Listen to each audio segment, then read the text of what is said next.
Celebrating 30 years of phenomenal trend forecasting, 5 times a week, Monday through Friday. Here's Gerald Celente with today's trends in the news. Hi, this is Gerald Celente. It's Monday, August 24th, 2015. And here are some of today's trends in the news. Whew. Not a good day for the markets. And just to replay a little bit from last week, Friday, Dow was down over 300 points. All the markets around the world way down. Then we had the weekend. And remember, it's a summer weekend. And this is summer, I'm going to tell you. I've never seen a summer like this in my life relative to the markets. Because what usually happens is that market collapses, crashes, panics. They usually happen around October. That's usually the first hit because people are having a vacation and they're in a vacation state of mind. And trading is very light and there's not a lot of volatility. Not this year. Totally different. Volume's way up there and volatility is at record highs in some areas. So when things happen on a Friday, particularly in the summer, you'd expect, on Monday, it'll quiet down. Not this Monday. Over there in Shanghai land in China, down over 8%. Hang Seng, Nikkei, all down big time. Across Europe. The markets open up here in the States. They were down 1,000 points. Hey, I wonder if that plunge protection team came in there and soothed things out, plunged it out a bit because the markets recovered a lot. But then, hey, they closed down almost 600 points. Look at these numbers. Look what's going on. And listen to the story. U.S. equities dive further as signs of weakness in China. Right here. Financial Times, weekend.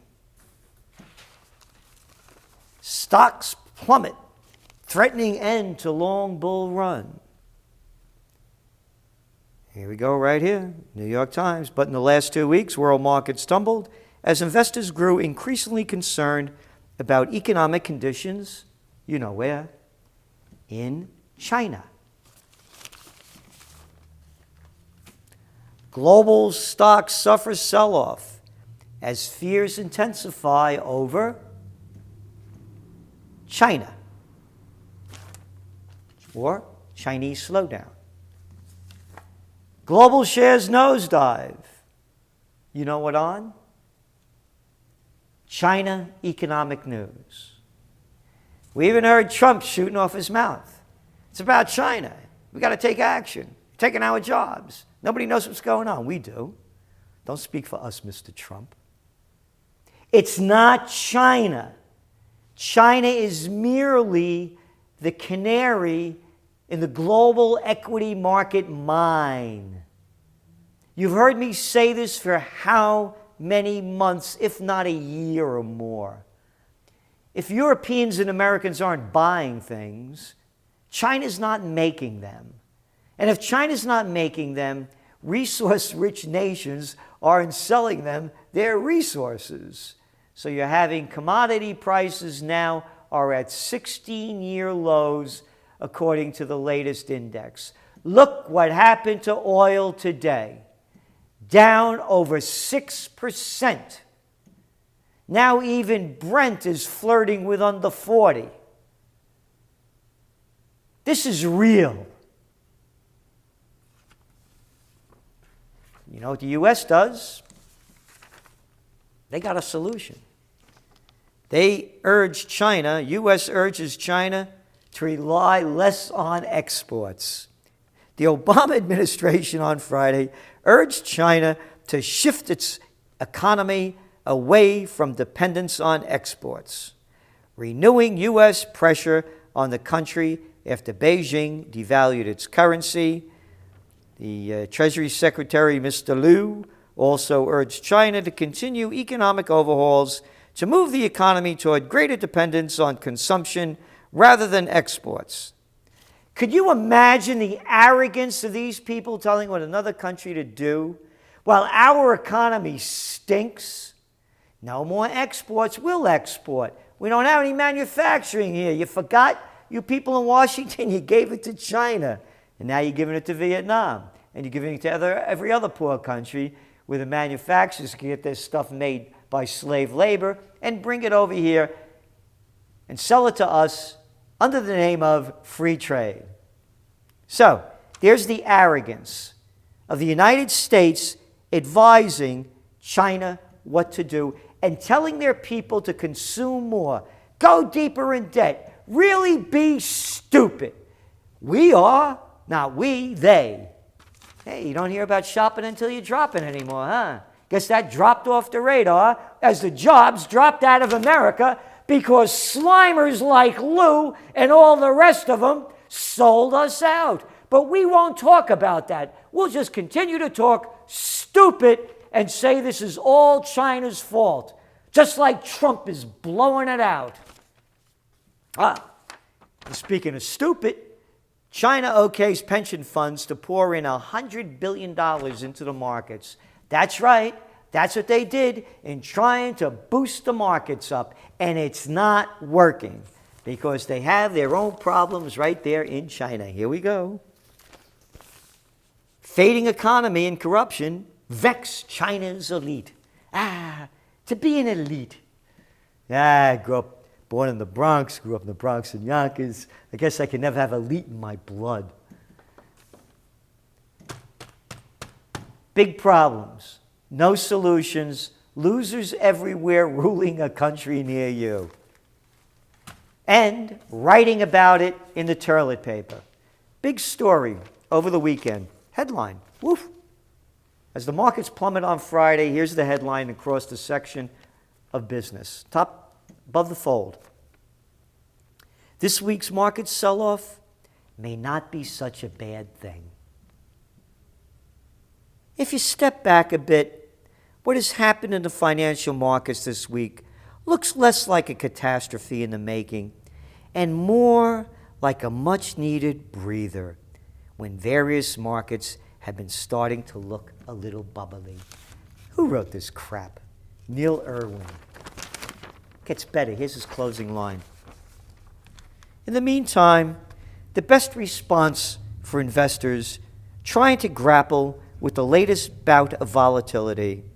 Oh yeah, grapple with the latest bout of volatility. Oh, those poor people in the Hamptons having an unrestful weekend. But he has a solution for you. Take a deep breath. What am I, 6 years old? You're talking to me like this? Take a deep breath? Yeah. And they get paid to write this stuff. But once again, are they paid to be stupid? Or is this just more prostitute propaganda? Appreciate the remarkable run-up of the last 5 years. And remember that if you panic at the thought of losing 6% of your money in a week, that money really shouldn't be invested in the stock market to begin with. And he tells you what to do. Because we got another guy, just like him, man, spouting off his crap right behind him, not making it up. Here it is. This is by Ron Lieber. Ready for the headline? Take some deep breaths and don't do a thing. How's that, huh, Ron? The impulse when the stock market falls hard for a few days in a row is to do something. But be a stupid SOB and just listen to me and take a deep breath. This is a global meltdown. Commodity prices are crashing. It's not a one-off like some whack-off would have you believe. Currency prices, commodity prices, you're seeing it in numbers. This is not about China or the markets. It's bigger than that. It's all of this Ponzi scheme to pump up the markets that created trillions, several trillions of dollars worth of merger and acquisition activity. And now we're on track, up until this happened, to beat the high mark of 2007. All of the stock buybacks, where some 90% of the cash went to buy back stocks, did nothing to boost economies, and now we're seeing the reality of it.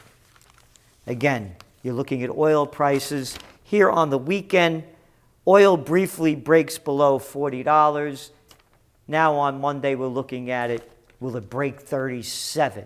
They're talking about West Texas. And while the other commodities are sinking hard, gold's just sinking a little bit, down about $5. A little story here in the Financial Times over the weekend. Gold regains its haven allure in equity rout. The metal has diverged from other commodities to benefit from risk aversion in markets as oil prices weaken and emerging market currencies slide lower. It is up 8.5% from its intraday low for the year reached on July 24th. And remember, around July 24th, that's when things started to collapse big time. 2 weeks later, that's when China devalued their currency. A week after that, started seeing the equity markets start to plummet. And you're looking at currencies plummeting. Russia plots move as ruble nears a 2015 low. Moscow has said it will try to combat the slump through foreign currency sales. And on to some world events. Hey, Israel attacks Syria. That's right. A rocket came in, one of these little bottle rockets, landed in nowhere, and they blamed not only Syria, but Iran. And then did you see the news that Nuts Netanyahu wanted to bomb Iran twice in the last few years, but they got cold feet, some of the cabinet members?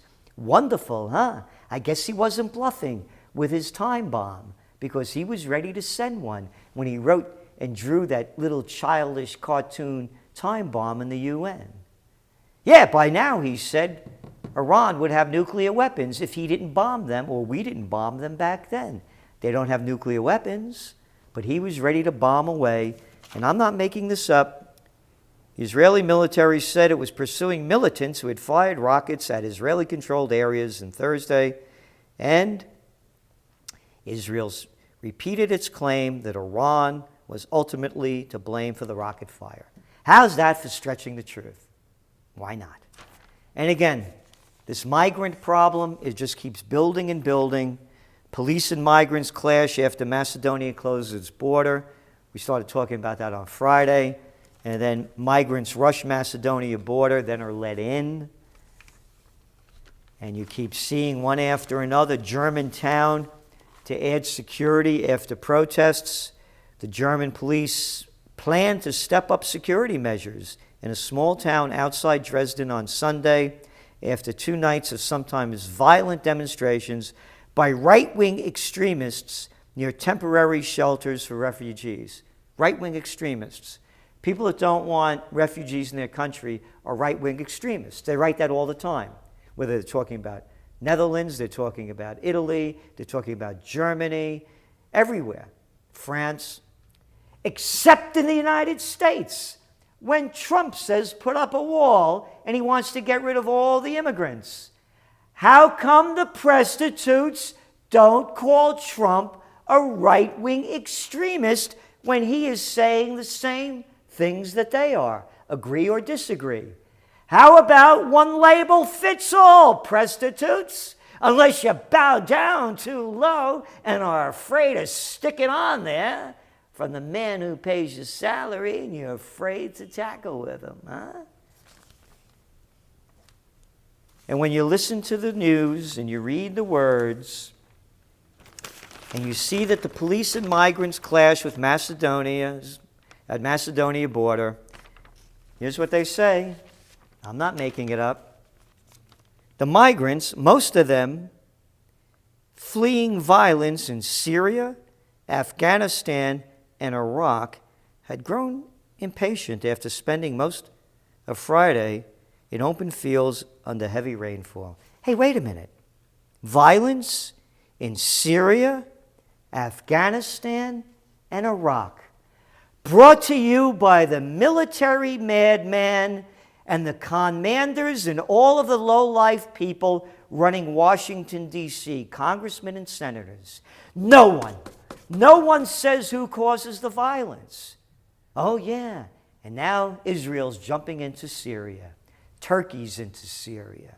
The Arab Little League, with all those oil prices declining, you're going to start seeing violence spreading up everywhere. Afghanistan they're coming from? Hey, Petraeus! Hey, Stanley McChrystal Meth, you little general boys, about your impressive progress, impressively murdering people by the millions. And the prostitutes, they won't call a spade a spade. Well, Trump, even right-wing. This is Gerald Celente, and that's some of today's Trends in the News.